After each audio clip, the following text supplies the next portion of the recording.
You are listening to the Parts Pros podcast, the only podcast made specifically for automotive parts professionals. We're here to dive into the latest industry trends, expert strategies, and real-world solutions to drive success and boost your parts department bottom line. Hi, I'm Amanda Poe. I'm your host. I have more than a decade of experience helping dealerships drive growth in the ever-evolving digital landscape. This is part 2 of a 2-part series on eBay and Amazon and how parts departments can be successful operating on these marketplaces. If you didn't catch part 1, stop this episode, head over to part 1 and watch part 1 where we talk all about eBay and getting into eBay advertising and selling parts on eBay. My guests here are Grant, Jeremy, and Emily, and I introduced them in part 1. So let's dive right into Amazon for part 2. Emily, I think you had some questions about Amazon. I sure did. Last time we talked about eBay, but Amazon's kind of a different beast. So let's start with Jeremy and then Grant. What are some of the biggest hurdles you had to overcome in getting started selling parts on Amazon? I wouldn't say there were any hurdles with Amazon. It was kind of a transition from, everything else, all of the other selling channels. So there weren't a whole lot of hurdles other than the volume was a little bit higher. So taking that into account and the time it's going to take to get everything out in a timely fashion, meeting Amazon's strict guidelines and making sure everything was handled as far as shipping goes with them. Yeah, Amazon was a lot more strict than eBay. You found that their dealer or their shipper policy is a little bit more strict. It's a little bit more customer friendly, which isn't a bad thing. That's why so many people shop on Amazon. But we didn't really know that going into it, and we were treating it like we were treating it like eBay. But just a completely different selling channel and completely different processes. And it took us a while to actually learn that. And Amazon has some back-end metrics that if you're not meeting, it'll start to suppress the way you sell in your store. So we unfortunately experienced that, and it took us a little bit longer to find the volume with Amazon. Yeah, can you talk about some of the differences between eBay and Amazon? I know that Amazon's got completely different rules and regulations for their dealers or for their sellers. Can you kind of talk about what you experienced when you got into Amazon? Yeah, so first and foremost, just how fast you ship and the way their system, I guess, accepts the shipment or accepts the order. And the way we were doing that, we were too long. And by the time we ordered it from our parts depot and got the part in, we were already past their stringent timeline for shipping to the customer. So we had to do some different things internally, process-wise. We had to stock a few more parts, and we had to accept the order a little bit sooner just to make sure we were meeting their deadline, which has helped tremendously. And we've seen huge volume with Amazon. It's actually really funny. When we were getting set up for Amazon, I signed up for all the stores. I mean, I wanted to ship to China. I wanted to ship to Australia. Well, come to find out, just shipping to the U.S. was a lot for us. And I'm glad we're only shipping currently with Amazon in the U.S. because it's a lot of work. And we found a tremendous amount of volume there, but their seller fees are a lot higher. So we found that our gross profit is a lot less with Amazon versus eBay. Well, and to piggyback on that, it's in order to be, to get the volume, you really have to go a little bit lower on your prices on Amazon. There's so many other people out there selling the same product. So you have to make sure you're in the ballpark of that price. Otherwise, you're just not going to get any buys. And losing money. Jeremy, you looked this up. We've seen filters that are going on Amazon for below cost. We're just like, we don't understand how you function. I mean, you're paying Amazon to sell. Well, tell us how that works. If something's selling on Amazon below cost, do you remove it from your Amazon store so you're not losing money on it?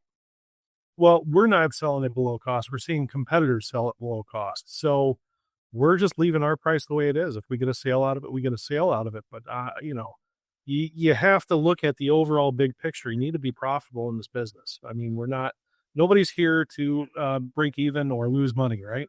So remaining profitable is the key. And can you tell us with shipping on Amazon? I know that there's some pretty stringent rules around shipping costs, and whether or not you're able to charge them. How do you guys approach shipping fees with your Amazon sales? Well, we rely on Revolution platform to dictate basically what those costs are going to be to the customer. Do you always make money on shipping with Amazon? Absolutely not. The majority of the time, you're going to lose money. But we found, some tweaks here and there where we're not losing as much. We're not giving up that profit by just, we know that a part that's 56 inches long is going to cost us, $60 to ship out, and the customer's only going to pay $9.99. Well, guess what? I'm not going to sell that part then. I'm going to pull that part and just not sell it. You got to really think about where your profits are coming from and make sure you're not losing any opportunity to make money. So Amazon specifically shipping those heavier parts, there's really not profit in that. So Amazon is where you're going to focus on more of those consumables, lighter weight parts, things that people are going to buy more frequently. Yep. Center caps, nameplates, those kind of things. We sell a lot of them. So Grant, what made you decide to venture into selling on Amazon? Yeah, so it was kind of just taking what we had already seen between the other stores that we had live with Revolution Parts and wanting more volume, because we knew with more volume comes more gross and can help absorb the expenses that we were incurring between shipping and materials and advertising. So that was what really motivated us to get on Amazon. And it is our highest volume right now. It's our lowest gross profit, but it's our highest volume. So just continuing now to make sure we have a great rating on Amazon. We're shipping quickly. We've kind of dialed in to Jeremy's point, what parts we're selling online and how we're pricing them. It's just every month is tweaking a little bit more. What's really scary, and this will probably shock some parts managers out there, but when we first started with Amazon, our first month we grossed under 2%. So very low number. But with the tweaks we've made, we just eclipsed around 5%. So every month it's getting a little bit better, and we're growing our gross profit and becoming a stronger Amazon seller. Yeah, especially with the marketplaces. I mean, we like to tell dealers, this really is the long game. You do have to jump right in, not dip your toes in, like Jerry mentioned in our last episode, and just trust the process, which you guys have done an excellent job at. And I also like thinking about Amazon, from the perspective, like, there are a lot of dealers who don't have the people like Jeremy, like Grant, to be successful in a place with such stringent guidelines like Amazon. And it almost just opens the door for people like you guys with the right processes, with the commitment to success to, come out in that top 10% of dealers online. Absolutely. And I think that something that we've talked to a lot of dealers about is they don't even want to get into Amazon because they are really scared of those hurdles. And you alluded to this in the last episode that you're seeing great success on eBay, but maybe not as much success on Amazon. Can we kind of talk about the difference between eBay and Amazon and the numbers and the impact to the business? Yeah, I think let me start out by just saying from a numbers perspective, for us, we're a rural market. We're outside the Detroit metro. So when it comes to wholesale, and this is the way I kind of look at our online store, when we look at wholesale, we're not a huge wholesale dealer. We don't really take care of those big markets. The stores that are in Detroit kind of service those bigger wholesale markets. So for us, I look at this as our wholesale. This is us having the opportunity to ship and sell anywhere in the US. And, when you start looking at the different stores, some people prefer eBay, some people prefer Amazon, some people shop between both. We're showing up for whoever wants to be there. And that's kind of our wholesale. This is the way we look at it in the store. Yeah, and I think in the episode that we did with Jensei and Anthony, we talked about eBay and Amazon selling, and something that Anthony always says that, something that Jensei always says that really resonates with me is if you weren't selling on eBay or Amazon, any profit that you're making on eBay or Amazon is profit you would not get. Right? It's a sale you would not make. So even if you're only making $5, you just made $5 that you never would have made otherwise. So like Jeremy said, you have to make profit. You're not going to sell things at a loss, but any profit you make is profit you wouldn't have made otherwise. Absolutely. I completely agree. Where is Jensei? I'm surprised he's not on this call today. I have roped him into too many Parts Pros podcast episodes. It came from way up high. They said Jensei is overworked. Let him do his job. So these are lead president said. We're giving him a break. Yeah. Eventually the people are going to get tired of seeing Jinsei. Maybe they'll get tired of seeing us too. I don't know, but we're going to keep trucking along until we hear that. All right. So last real question of this episode. I know we're running out of time. Tell us what advice you would give to people who are thinking about selling on Amazon. Maybe they're selling on their own website. Maybe they're trying to do it themselves, and they're thinking about getting into it. What advice would you give other than don't dabble, get all the way in? We heard that with eBay. What other advice would you give? I guess one thing I would say is use Amazon as your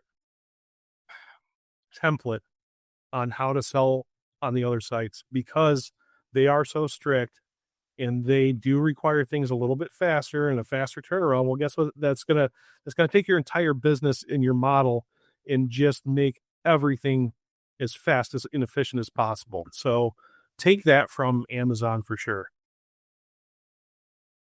For me, it's a little bit different. It's the people piece. Without a strong manager like Jeremy and a strong parts team to support him, to be able to ship all the packages, process the orders, get everything out on time, make sure it's ordered correctly, this doesn't work. So before you even sign up for Revolutionary Parts, you got to have the right people in place. Absolutely. I think that's a wonderful piece of advice. We hosted a webinar with Fixed Ops Roundtable with Ted Ings, and we talked a lot about having the right people in place. And the biggest hurdle that I think a lot of dealerships are having to cross right now is that they don't have the right people in place, or the people that they have in place are not willing to grow and evolve into these new avenues. So that's a really difficult thing happening in the industry right now, that I think as more and more dealerships get into e-commerce and selling on marketplaces, you're going to see a lot of new faces coming into the industry for the first time to help us grow that technology. Absolutely. All right, guys, that's it for this episode. This has been a 2-part series on eBay and Amazon with our friends Grant and Jeremy from Dick Hoovers in you said just outside of Detroit. And so I want you guys to visit partsprospodcast.com and to subscribe so that you can get notifications for every episode coming up. We've got a couple more great episodes on eBay and Amazon coming up over the next few weeks. So again, partsprospodcast.com so that you can subscribe and you can tune in on I've almost said eBay. Oh my goodness. We've been talking about eBay so long. On Apple, Amazon, YouTube, Spotify, or wherever it is that you catch your latest episode of a podcast. Again, partsprospodcast.com. Subscribe there today so you don't miss what's coming next. Thanks, and we'll see you next time.